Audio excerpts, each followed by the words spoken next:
C'est un plaisir d'être parmi vous parce que le service, entre guillemets, après, alors je ne vais pas dire après vote, parce que c'est des ordonnances, encore qu'il y a eu la loi d'habilitation, mais est particulièrement important.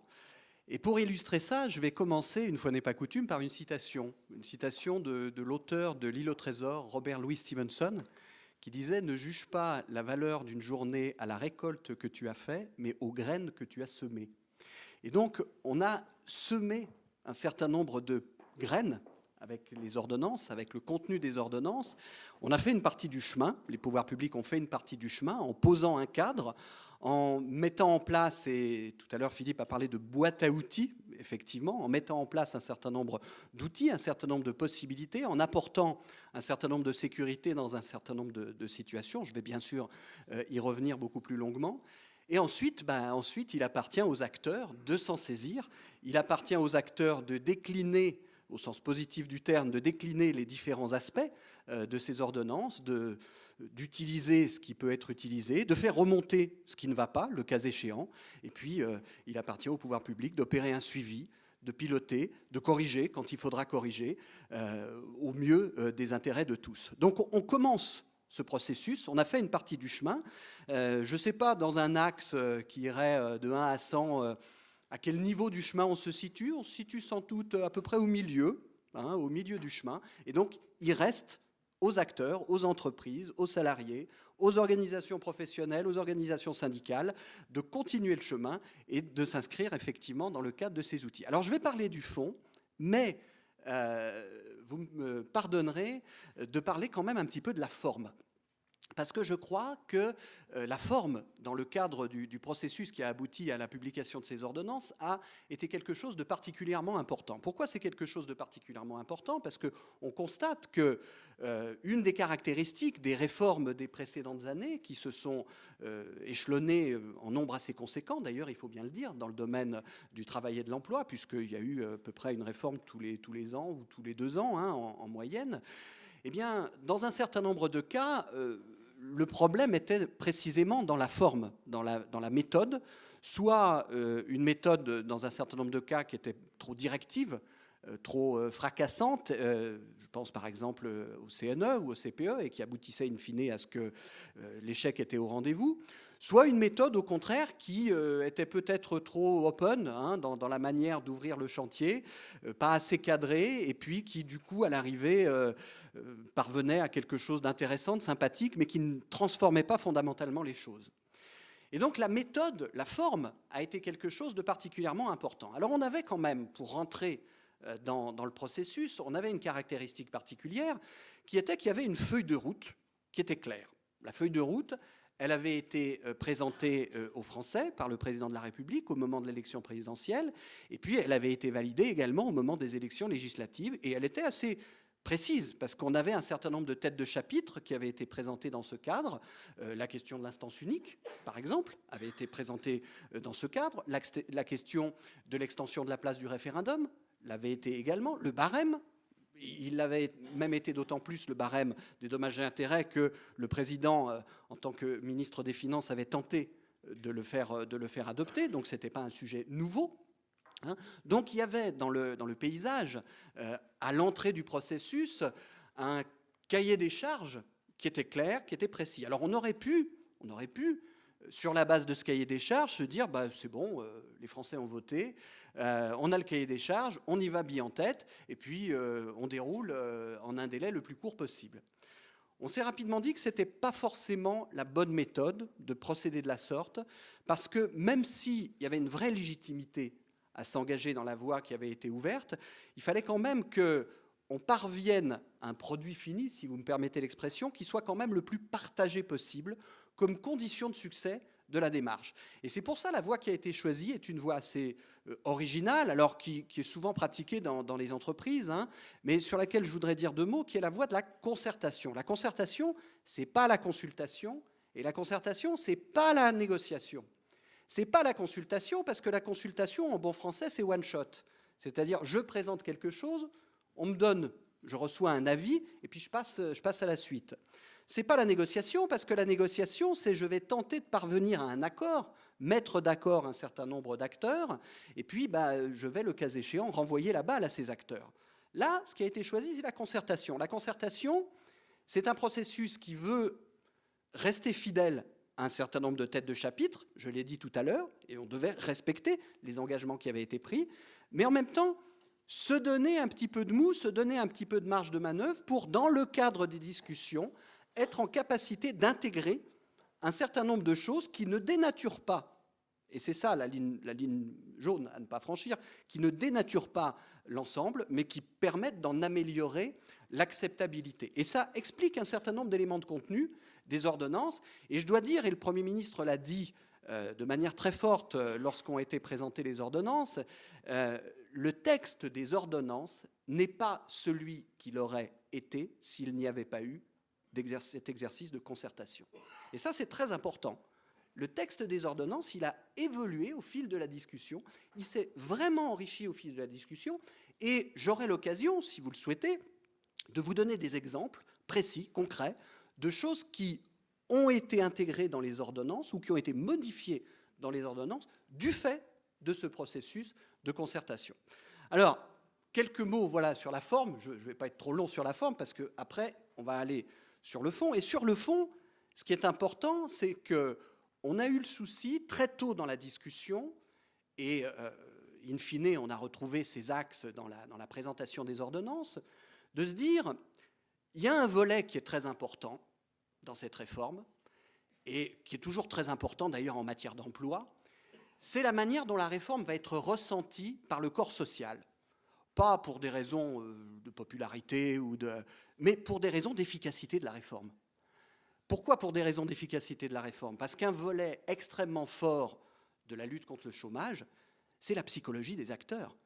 C'est le climat de ce que ressentent les acteurs dans la manière dont les choses changent, dans la manière dont ils vont pouvoir agir sur leur environnement. Et donc la psychologie, la confiance est quelque chose de très important. Et donc, comme c'est quelque chose de très important, la manière dont allait être ressenti le contenu des ordonnances était de ce fait particulièrement important. On a donc voulu, très tôt dans les échanges, dans toutes les réunions qui ont contribué à la conception de l'ensemble, être vigilant sur plusieurs têtes de chapitre. Je vais les citer pêle-mêle et puis bien évidemment, je vais y revenir de manière beaucoup plus détaillée. On a voulu être vigilant, bien évidemment, sur la question de l'attractivité du territoire, des mesures qui contribuent à l'attractivité du territoire. On a tous à l'esprit un certain nombre de mesures, entre guillemets, têtes de chapitre, à ranger dans cette catégorie, attractivité du territoire. La plus, je dirais, emblématique d'entre elles étant la question d'appréciation du périmètre des difficultés économiques. Mais il y en a plein d'autres. Hein, et donc, il fallait qu'on ait un ensemble de mesures puissantes contribuant à la perception de l'attractivité de notre territoire.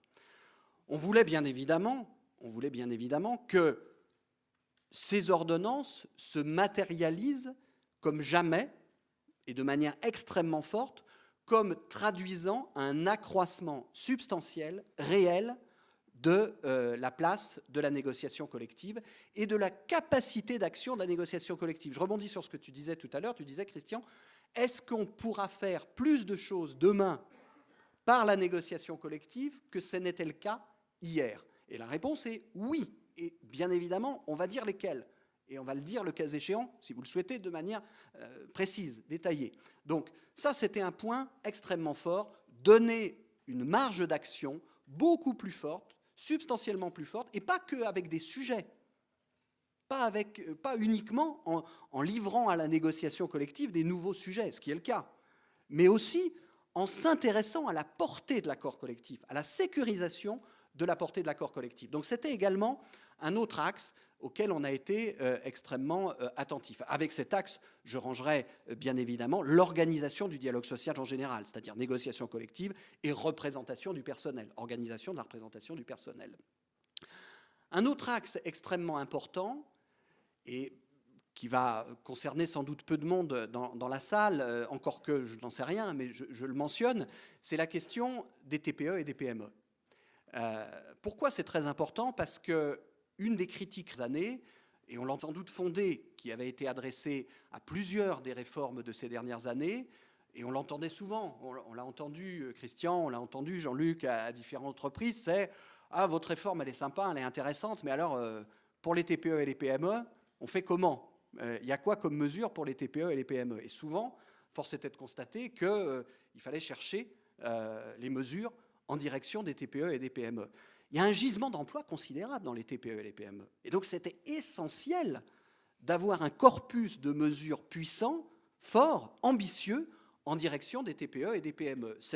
Je pense qu'on y est pas mal parvenu, et on y est même d'autant plus parvenu que je pense que c'est même un des axes principaux, c'est devenu un des axes principaux de ce qui a été présenté, et on en est très content, parce que c'était le but poursuivi, de ce qui a été présenté comme résultat des ordonnances. Et puis enfin, last but not least, eh bien, c'est le fait que le paquet global de la réforme des ordonnances, mais aussi le paquet global de la réforme dans sa globalité, c'est-à-dire les ordonnances Code du travail, mais ce qui va être initié l'an prochain sur l'assurance chômage, la formation professionnelle et l'apprentissage, soit un vrai paquet flexibilité, sécurité. C'est-à-dire qui donne de la flexibilité, mais qui donne aussi de la sécurité, qui construisent des filets de sécurité pour les salariés, qui construisent de la sécurité pour l'ensemble des acteurs. Voilà quels étaient les quatre axes de contenu des ordonnances. Alors, si vous le voulez bien, on va reprendre un certain nombre de têtes de chapitre qui sont dans ce que je viens d'énoncer, dans les différents éléments de contenu des ordonnances. Premier point, l'attractivité du territoire. L'attractivité du territoire, donc, c'était se préoccuper d'un sujet qui très vite nous est apparu comme un sujet essentiel, sur lequel il fallait absolument tenir quelque chose qu'on ne dénaturerait pas et qui resterait prépondérant parmi les sujets prépondérants dans le contenu des ordonnances, c'est la question du traitement de la rupture du contrat de travail. La rupture du contrat de travail, qui est un sujet extrêmement sensible, toujours, hein, et sur lequel avaient été indiquées dans le cahier des charges des choses très précises. On voulait déjà mettre en place, je vais commencer par ça, parce que c'est une des mesures emblématiques qui était dans le programme électoral, c'est le fameux barème. On voulait mettre en place le barème des dommages et intérêts en matière de licenciement sans cause réelle et sérieuse. Je formule bien la chose en termes très précis, parce que dans la manière dont ça a été présenté, parfois dans la presse on a dit le barème des indemnités prud'homales. Bon, ce n'est pas le barème des indemnités prud'homales. C'est le barème des dommages et intérêts alloués en cas de licenciement sans cause réelle et sérieuse. Hein, c'est-à-dire il ne s'agissait pas de plafonner ce qui était donné, ce qui était versé au moment de la rupture du contrat de travail. Il s'agissait d'apporter une sécurité avec un tunnel plancher-plafond pour ce qui est accordé par le juge en cas de condamnation pour un licenciement sans cause réelle et sérieuse. Et soit dit en passant, qui est la règle chez un certain nombre de nos voisins, notamment européens. Il y a des plafonds qui existent, hein, qui sont d'ailleurs parfois très bas, chez un certain nombre de nos voisins européens. Donc on rejoint la situation qui est celle applicable chez un certain nombre de nos voisins européens, avec un barème, avec un plafond qui est progressif en fonction de l'ancienneté, ce qui est assez classique, et un plafond qui s'arrête à 20 mois. C'est-à-dire on a un plafond absolu à 20 mois. On a, comme c'était le cas dans le projet de plafond qui avait été présenté dans la loi Macron en 2015, on a une voie qui n'est pas plafonnée, qui est la question des discriminations, notamment, qui reste non plafonnée. Hein. Donc on a, dans un certain nombre de cas, lorsqu'il est question d'atteinte à des libertés publiques fondamentales, eh bien dans ces cas-là, on n'est pas soumis à un plafonnement, on ne sera pas soumis à un plafonnement. Et puis on a un plancher. Alors sur le plancher, on ne partait pas de zéro, puisqu'on avait dans un certain nombre de situations un plancher qui existait. On avait les salariés dans les entreprises de plus de 11 salariés ayant plus de 2 ans d'ancienneté qui avaient déjà un plancher de 6 mois, mais on avait tous les autres salariés pour lesquels il n'existait aucun plancher. Donc on a un plancher qui est progressif aussi, jusqu'à 3 mois, en fonction de l'ancienneté, et qui est différent en fonction, comme le Conseil constitutionnel nous en avait ouvert la possibilité, qui est différent à raison de la taille de l'entreprise. Donc il y a un plancher plus faible pour les TPE, pour les entreprises de moins de 11 salariés. Voilà, ça c'est une première mesure très emblématique, le fameux barème qui est applicable dès maintenant, qui est applicable depuis l'entrée en vigueur, depuis la parution au JO le 23 septembre, donc des ordonnances du 22 septembre, donc qui est applicable dès maintenant devant les juridictions, donc en cas de licenciement sans cause réelle et sérieuse. Deuxième mesure, toujours dans le cadre des questions liées à l'attractivité du territoire, c'est le fameux périmètre. Le fameux périmètre d'appréciation des difficultés économiques, là aussi, sujet ancien dont on parle depuis pas mal de temps, là aussi, singularité nationale, puisque à la différence de nombre de nos voisins, de la totalité même, j'ose le dire, de la totalité même de nos voisins, nous étions le seul pays pour lequel les difficultés économiques étaient appréciées au plan mondial et non en un plan plus restreint, comme c'est le cas chez nos voisins européens. Et donc, là aussi, a été acté dans les ordonnances le fait que désormais, les difficultés économiques seront appréciées toujours selon les mêmes règles, secteur d'activité du groupe auquel appartient, enfin, etc., mais calibrées au plan national. On n'ira pas au-delà du plan national. Donc ça, c'était un truc qui était très, très attendu, dont on nous parlait beaucoup, beaucoup, et qui, là aussi, trouve une traduction immédiate dans les ordonnances. Il y a une autre chose qui contribue à l'attractivité, c'est la simplification des règles sur les reclassements. Philippe l'a évoqué tout à l'heure, en donnant plus d'espace à la possibilité de prendre en compte des démarches collectives, les bourses d'emploi, en matière d'organisation des reclassements, dans le cadre de plans de sauvegarde de l'emploi ou de difficultés de licenciement collectif en cas de difficultés économiques.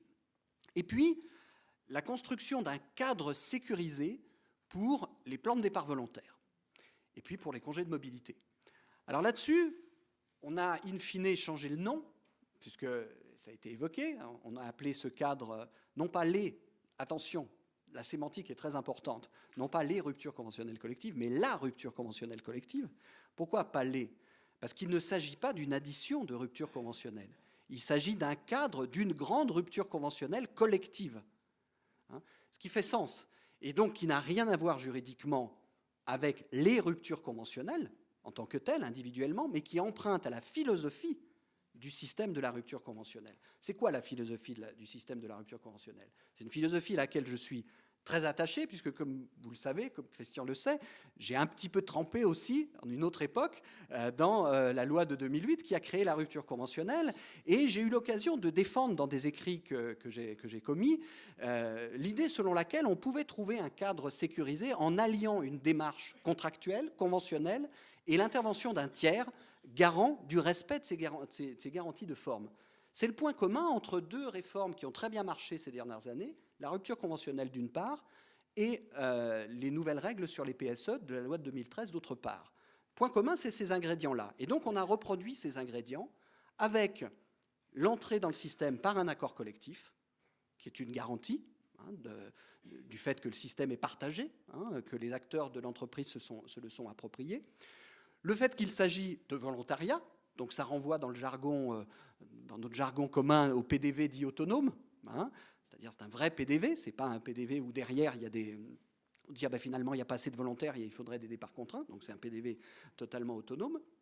Et puis l'intervention d'un tiers, en l'occurrence l'administration, qui va homologuer pour attester du fait que l'ensemble des garanties qui sont prévues par le mécanisme ont bien été respectées. Voilà. Et derrière tout ça, qu'est-ce qu'on gagne? Derrière tout ça, on gagne de la sécurité juridique. Et on gagne de la sécurité juridique parce qu'on a utilisé une voie qui était une voie négociée. Il y a un vrai souci de favoriser une démarche négociée par rapport à une démarche unilatérale, qui reste possible d'ailleurs dans le cadre du PSE, mais de favoriser la sécurité juridique. C'est vraiment un axe essentiel. Pareil sur le congé de mobilité. Sur le congé de mobilité, il y avait un certain nombre d'incertitudes, plus que des incertitudes d'ailleurs, mais on va le dire comme ça, sur les règles applicables, notamment en matière de licenciement économique, de motifs de licenciement économique. On clarifie les choses, on sécurise les choses, et on le fait là aussi par le biais d'une entrée dans le système par accord collectif. Donc ça, c'est quelque chose de très fort. Alors j'ouvre juste un warning sur la rupture conventionnelle collective. Avec mes collègues Antoine Fouché et Pierre-André Humbert, chaque fois qu'on intervient, on le dit avec force, parce qu'on rentre dans le système et il faut qu'on prenne des plis de manière positive. Attention, ce n'est pas des préretraites. Ce n'est pas des nouvelles pré-retraites et on ne va pas se servir de ce système de rupture conventionnelle collective pour organiser des départs versus mesure d'âge. Si tel devait être le cas, je peux vous dire que consigne est donnée aux administrations d'être sans pitié et de retoquer immédiatement, et même de faire des exemples, donc s'il vous plaît ne soyez pas l'exemple en question, et même de faire des exemples pour montrer que tel ne sera pas le cas. Donc ça, message très fort que je délivre ce soir, la rupture conventionnelle collective, c'est un système que l'on veut développer et qui doit répondre à un certain nombre de besoins, mais on veut le faire dans un cadre qui soit un cadre sain. Et un cadre sain, justement, la procédure d'homologation y veillera. Alors, sur l'attractivité, voilà quelques exemples, hein, j'en oublie certainement plein, mais on aura tout à l'heure la phase de discussion où vous pourrez me poser des questions pour compléter les points que j'aurais éventuellement pas mentionnés dans mon propos liminaire. Donc voilà sur la question de l'attractivité, quelques exemples de mesures que l'on voulait mettre en avant. Alors ensuite, on a tout ce qui ressort de la négociation collective, de la place de la négociation collective, avec plusieurs têtes de chapitre, plusieurs catégories de sujets. J'en dénombrerai 3. Première catégorie de sujets, les questions sur lesquelles il n'était pas possible d'intervenir par la voie de la négociation collective et sur lesquelles demain on pourra faire des choses par la voie de la négociation collective, nouvellement. Deuxième catégorie de sujets, je vais y venir, c'est la hiérarchie des normes et c'est les nouvelles règles d'articulation entre le niveau de la branche et le niveau de l'entreprise. Et puis, troisième famille de sujets dans cette rubrique négociation collective, c'est la sécurité apportée, tout ce qui entoure la négociation collective pour lui donner une plus grande efficacité, une plus grande capacité à modeler son environnement. Alors, première famille de questions, quels sont les thèmes où on pourra faire des choses demain sur lesquels on ne pouvait pas ou peut faire grand-chose hier? D'abord, on ouvre le champ de la négociation collective sur tout ce qu'on pourrait regrouper sous le vocable agenda social. C'est-à-dire, alors non pas, cher Philippe, l'obligation de négocier, je l'ai dit à mon voisin tout à l'heure en aparté, mais la capacité de se fixer soi-même un agenda social. C'est-à-dire, on ne vous oblige pas à négocier. On vous dit, si vous le souhaitez, vous avez la possibilité d'adapter ce qui est l'agenda social, c'est-à-dire ce qui est le menu des négociations obligatoires, et de vous faire vous-même votre propre menu des négociations que vous qualifierez d'obligatoires, c'est-à-dire des négociations récurrentes, avec une périodicité. Je ne vais pas rentrer dans le détail, mais si vous le souhaitez, on pourra le faire, avec une périodicité, un plafond de 4 ans dans un certain nombre de cas, avec des grandes têtes de chapitre incontournables, mais en tout cas avec une vraie capacité à bâtir vous-même votre propre agenda social. Et ça, on le fait au niveau de l'entreprise, mais on le fait aussi au niveau de la branche, puisque vous savez qu'il y a un ensemble de sujets de négociation périodiques obligatoires au niveau de l'entreprise et un autre ensemble de sujets au niveau de la branche. Donc on le fait aux deux niveaux. Deuxième famille de sujets qui sont nouveaux pour l'entreprise, c'est tout ce qui concerne la liste des consultations, des familles de consultations qui vont être faites dans le cadre de cette nouvelle instance du CSE, du Comité social et économique, avec là aussi des grandes rubriques, des têtes de chapitre qu'on devra respecter, les 3 grandes familles, mais à l'intérieur de ces 3 grandes familles de sujets, la capacité, par la négociation collective, d'organiser, là aussi, la manière dont les consultations vont pouvoir être organisées. On a des nouveaux sujets qui sont apportés à la branche également. La branche pourra négocier sur tout ce qui entoure les CDD et les CTT, c'est-à-dire le nombre de renouvellements, la durée maximale et les délais de carence. La branche aura la capacité sur ces 3 questions de fixer elle-même les règles qu'elle entend fixer. Et on a réussi à faire en sorte que ça ne soit pas capé. C'est-à-dire qu'on ne dise pas, attention, la branche peut le faire, mais dans la limite de. Ça n'est pas capé. La branche peut faire ce qu'elle veut en la matière. La branche aura la capacité également d'élargir ce qu'on appelle les contrats de chantier. Ça, c'est quelque chose auquel je suis très, très attaché, qu'on a beaucoup poussé. les contrats de chantier ou contrats de projet, on les appelle comme on veut, ou contrats d'opération, ce sont des CDI. Ce sont des CDI qui existent dans le bâtiment et les travaux publics, notamment aujourd'hui, et pour lesquels la survenance de la fin d'un chantier ou d'une opération est un motif réel et sérieux de licenciement. On aura la possibilité, dans les secteurs d'activité où aujourd'hui il n'y a pas de tels contrats, de mettre en place de tels contrats par la négociation de branche. Et là aussi, c'est la négociation de branche qui va fixer le cahier des charges, qui va dire quelles sont les garanties, quels sont les métiers, quelles sont les situations, est-ce qu'il y a des contreparties, etc., etc. Donc voilà de nouveaux sujets pour la branche. Donc voilà toute une série d'exemples de sujets qui sont des sujets qui sont nouvellement susceptibles d'être investis par la négociation collective. Mais ce gain de possibilités d'action par la négociation collective, il va aussi puiser sa source dans les nouvelles règles de hiérarchie des normes. Deuxième ensemble de sujets. Hiérarchie des normes, on aboutit à un principe qui est, je dirais, le point ultime d'un processus qui a été engagé par la loi de 2008, que je connais bien aussi, pour avoir un peu trempé dedans, qui est la primauté de l'accord d'entreprise sur l'accord de branche. La primauté de l'accord d'entreprise sur l'accord de branche, la loi de 2008 l'a posée pour 7 sujets dans le domaine du temps de travail. La loi El Khomri de 2016 l'a posée pour 44 sujets, toujours principalement dans le domaine du temps de travail. Eh bien, les ordonnances le posent comme principe, c'est-à-dire sur tous les sujets, sauf exception. Désormais, tous les sujets, sauf exception limitativement énumérées, et je vais m'appesantir quelques instants sur les exceptions, eh bien, seront des sujets pour lesquels il y a primauté de l'accord d'entreprise par rapport à l'accord de branche. Ça veut dire quoi? Quelques exemples. Les primes.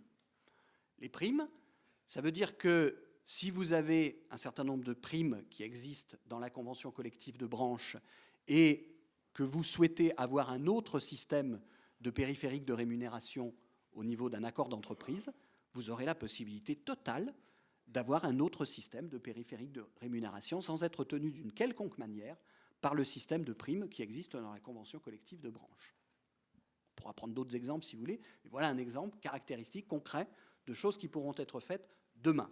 Alors, sauf exception, ça veut dire quoi? Ça veut dire que très tôt dans la discussion, et là je renvoie tout à l'heure à mon propos introductif sur la forme et sur la concertation, très tôt dans la discussion, on s'est rendu compte qu'un des éléments d'acceptabilité du paquet cadeau global, c'était le fait de trouver un bon équilibre entre l'entreprise et la branche. Et que ça n'était pas parce qu'on voulait donner puissance, donner priorité au niveau de l'entreprise, que le niveau de la branche devait être laissé à l'abandon. Et qu'il y avait aussi un vrai sujet consistant à doter la branche de vraies capacités d'intervention. Et ce sera le cas, puisqu'on a sécurisé la capacité de l'accord de branche, par exemple, d'organiser des transferts conventionnels obligatoires, comme le prévoyait un certain nombre de branches, comme par exemple la propreté, qui d'ailleurs nous avait demandé de le sécuriser. On a sécurisé la capacité d'un accord de branche de prévoir des contributions conventionnelles de financement du paritarisme, comme c'est le cas dans, je crois, une trentaine de branches. On a sécurisé un certain nombre de sujets de la branche en rappelant, par exemple, sur les classifications, les minima de salaire, la prévoyance, que ces questions étaient et restent des prérogatives minimales de la branche. Et puis, on a donné la capacité dans certains domaines à la branche, si elle le souhaite, et si elle le souhaite, elle devra le confirmer, ça n'est pas automatique, elle devra le confirmer par la négociation, de rendre impératif un certain nombre de choses. C'est le cas sur la politique du handicap, c'est le cas sur certains sujets relatifs aux mandats syndicaux, et c'est le cas sur la prévention des risques, sur certains aspects de la prévention des risques professionnels. Voilà. Sur ces sujets-là, la branche aura la capacité, si elle le souhaite, de rendre ces prescriptions impératives. Et puis, dernier point sur la négociation collective, une fois qu'on a dit qu'il y a des nouveaux sujets, une fois qu'on a dit que sur plein de questions, l'accord d'entreprise va primer et pourra faire ce qu'il veut par rapport à ce que prévoit l'accord de branche, il fallait s'interroger sur la capacité de l'accord d'être vraiment appliqué aux situations qu'il vise et d'être vraiment durable. Ça voulait dire quoi? Ça voulait dire se pencher durablement et définitivement sur la question de la relation entre l'accord collectif et le contrat de travail. Là aussi, c'est un des sujets auxquels je suis particulièrement attaché. il y avait 4 systèmes différents. Il y avait 4 systèmes différents d'accords qui organisaient la relation entre l'accord et le contrat de travail. Le plus ancien, loi Aubry II, accord de réduction du temps de travail. Le plus récent, système de la loi El Khomri, accord de préservation et de développement de l'emploi. Entre les deux, accord de mobilité interne, accord de maintien dans l'emploi. Chacun des 4 systèmes, des clauses obligatoires différentes. Chacun des 4 systèmes, des conditions d'entrée dans le dispositif différents. Chacun des 4 systèmes, un régime du licenciement en cas de refus du salarié d'appliquer l'accord différent. Demandez-vous ensuite pourquoi il y a eu très peu d'accords de cette nature. Des accords de maintien dans l'emploi, il y en a eu une dizaine tout au plus. Des accords de mobilité interne, je crois qu'il y en a eu 0. Et des accords de préservation et de développement de l'emploi, je n'ai pas le nombre, mais je pense qu'il n'y en a pas eu des tonnes non plus. Donc, à l'arrivée, un système qui ne fonctionnait pas. Et pourtant, il y a un vrai besoin de donner priorité à la règle collective sur la règle individuelle. J'avais coutume de donner l'exemple, vous savez, du match de foot, ou de rugby pour ceux qui préfèrent. J'ai une équipe de foot, et puis on doit jouer à 19h. Et puis j'ai le gardien de but qui dit non, moi 19h, je ne veux pas. Ben oui, on fait comment? Dans un certain nombre de cas, c'est tout le collectif qui doit bouger. S'il y a un élément du collectif qui ne veut pas bouger, la règle collective dans sa globalité ne peut pas s'appliquer. Et donc, il faut organiser la manière dont la règle collective va s'imposer, avec des garanties, et ça sera le cas, va s'imposer à la règle individuelle. Donc, on a un régime très simple, pas de clause obligatoire, parce qu'on fait confiance à la négociation collective. Là aussi, en finir avec les clauses obligatoires, en finir avec les menus déroulants de 3 pages sur « oui, on vous laisse la possibilité de négocier, mais attention, n'oubliez pas l'âge du capitaine, n'oubliez pas la bicyclette à Jules, etc. » Non. Si on renvoie à la négociation collective, on renvoie à la négociation collective, point. Et on ne met pas de clause obligatoire. Donc, pas de clause obligatoire. On renvoie à la négociation collective. On est obligé de calibrer un peu la raison d'entrée, pour des raisons constitutionnelles. Donc la raison d'entrée, elle est très large, c'est les nécessités de fonctionnement de l'entreprise. Donc vous voyez, c'est quand même très très large. Mais après, une fois qu'on répond à cette condition d'entrée, qu'on négocie un accord, eh bien on aura toute la possibilité donnée à l'accord de s'imposer au contrat de travail avec des garanties pour les salariés qui refusent l'application. Et puis, la capacité de l'accord de s'imposer, c'est aussi le sécuriser juridiquement. Le sécuriser juridiquement, c'est un délai de recours limité à 2 mois. Le sécuriser juridiquement, c'est gérer le fait que si le juge annule un certain nombre de choses, eh bien, les effets de l'annulation pourront être modulés dans le temps, comme ça existe dans d'autres univers, en droit administratif par exemple. Le sécuriser juridiquement, c'est généraliser ce que le juge avait posé comme règle en matière d'égalité de traitement par voie conventionnelle, où il avait indiqué en 2015 que les différences de traitement conventionnels étaient présumées, parce qu'elles émanaient d'accords collectifs, présumées conformes. Eh bien là, désormais, la charge de la preuve en cas de contestation d'un accord collectif et donc d'allégation que cet accord collectif contrevient à des dispositions légales reposera sur celui qui conteste les dispositions de l'accord collectif dans l'esprit de la jurisprudence de 2015 sur l'égalité de traitement. Voilà sur l'accord collectif. L'idée était vraiment de lui donner pleine efficacité, pleine capacité à se saisir des enjeux. Alors, ensuite, on a tout ce qui a trait à la sécurité. Donner, oui ? J'ai droit à 10 minutes, très bien. Ensuite, on a donc tout ce qui a trait à la sécurité, la sécurité par rapport à la flexibilité, donc la sécurité donnée à tous les acteurs, et puis le fait d'avoir un ensemble équilibré. Alors le fait d'avoir un ensemble équilibré, d'abord, la ministre du Travail a utilisé à plusieurs reprises l'expression de Rubik's Cube pour expliquer dans quel ensemble prenait place la réforme du Code du travail. Oui, c'est un Rubik's Cube. C'est un Rubik's Cube parce qu'un Rubik's Cube, vous savez, c'est malléable, mais en même temps, un Rubik's Cube, c'est tout d'un tenant, tout se tient. Et c'est un Rubik's Cube avec une autre réforme qui va venir l'an prochain, qui est la réforme de l'apprentissage, de la formation et de l'assurance chômage. Pourquoi ? Parce que le point commun de l'ensemble de ces réformes et le sens qu'on a voulu donner à l'ensemble de ces réformes, c'est le fait de donner une vraie liberté à l'actif, au sens large, une vraie liberté de gérer son activité et son parcours professionnel. Vous savez, c'est ce qu'un économiste a appelé, je crois que c'est Amartya Sen, les capabilités. La capacité, la vraie liberté. La vraie liberté, ce n'est pas une liberté de papier, ce n'est pas une liberté qui est simplement écrite quelque part. C'est la liberté qui repose sur le fait que je peux mobiliser des outils et je peux avoir pleine capacité, en toute connaissance de cause, de m'engager dans un certain nombre de directions sur la durée. Et donc, cette vraie liberté, cette vraie capacité, elle sera pleinement étoffée quand on aura réalisé les 2 réformes, celle du Code du travail, c'est quasiment fait. Il y a encore les décrets, mais enfin, c'est quasiment fait. Celle, dans un an, de l'apprentissage et de la formation et de l'assurance chômage permettra de donner un certain nombre d'outils complémentaires et essentiels à l'actif. Alors, ça veut dire quoi? Ça veut dire qu'on a eu le souci d'avoir quelque chose d'équilibré qui nous a conduit à intégrer, par exemple, et on l'assume complètement, dans le paquet global, une augmentation des indemnités de licenciement. Parce que c'est quelque chose qui nous a été demandé unanimement par les organisations syndicales pendant la concertation. Alors voilà un exemple concret. Je disais tout à l'heure que j'allais vous donner des exemples concrets de choses qui ont bougé du fait de la concertation. Eh ben voilà un. On n'envisageait pas au début d'augmenter les indemnités de licenciement. Ce n'était pas dans notre cahier des charges et on n'avait pas prévu de le faire. Et durant la concertation, les organisations syndicales ont demandé à ce que le niveau des indemnités légales de licenciement soit rehaussé. On a jugé pertinent de faire suite à cette demande compte tenu de l'équilibre recherché de l'ensemble de la réforme. Autre élément de sécurité, le télétravail.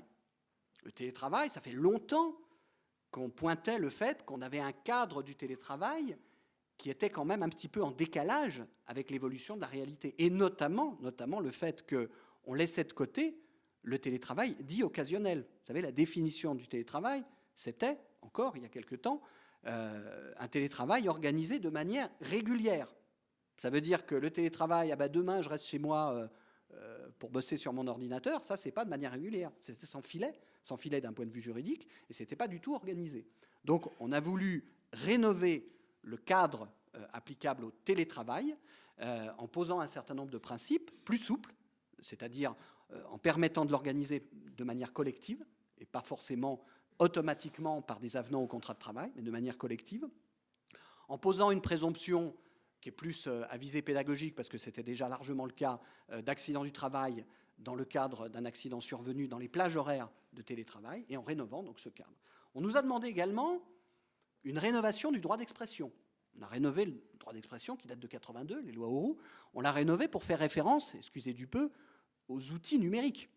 Ben oui, on peut utiliser aussi le droit d'expression via les outils numériques. Et donc là aussi, on a voulu faire référence au fait que le droit d'expression peut s'accompagner de l'utilisation d'outils numériques. Voilà quelques exemples, hein, je ne vais pas tous les citer, mais voilà quelques exemples d'éléments qui contribuent là aussi à cette volonté d'avoir un cadre qui allie flexibilité et sécurité. Voilà, je suis près des 10 minutes, donc ce qui est important maintenant, et je vais conclure là-dessus pour boucler avec ce que je disais au tout début de mon propos. Ce qui est important maintenant, bien évidemment, c'est qu'on reste en veille avec vous sur la manière dont ce cadre va être appliqué, sur les difficultés que vous allez rencontrer, le cas échéant, dans la manière de le dérouler, sur les critiques éventuelles. On est à l'écoute des critiques éventuelles qui peuvent être apportées, parce que les critiques aussi font avancer. Hein. On a, je le dis de manière très transparente, on a une 6e ordonnance qui va sans doute intervenir dans quelques temps, qui est une ordonnance qu'on va appeler SCORI. On s'est ménagé la possibilité, dans le cas où on découvrirait des coquilles, des erreurs, des choses qui finalement ne volent pas bien, de corriger, d'apporter un correctif. Hein. Donc on aura une ordonnance SCORI. On aura une évaluation. La ministre du Travail a mis en place une équipe multipartite d'ailleurs, puisque dans cette équipe, on a une économiste, on a Marcel Grignard, qui est un ancien négociateur de la CFDT, on a Jean-François Pillard, qu'on connaît bien, hein, et donc on aura une équipe multipartite qui va organiser cette évaluation pour véritablement savoir ce que produisent ces ordonnances et la manière, les difficultés rencontrées, la manière dont elles sont appliquées.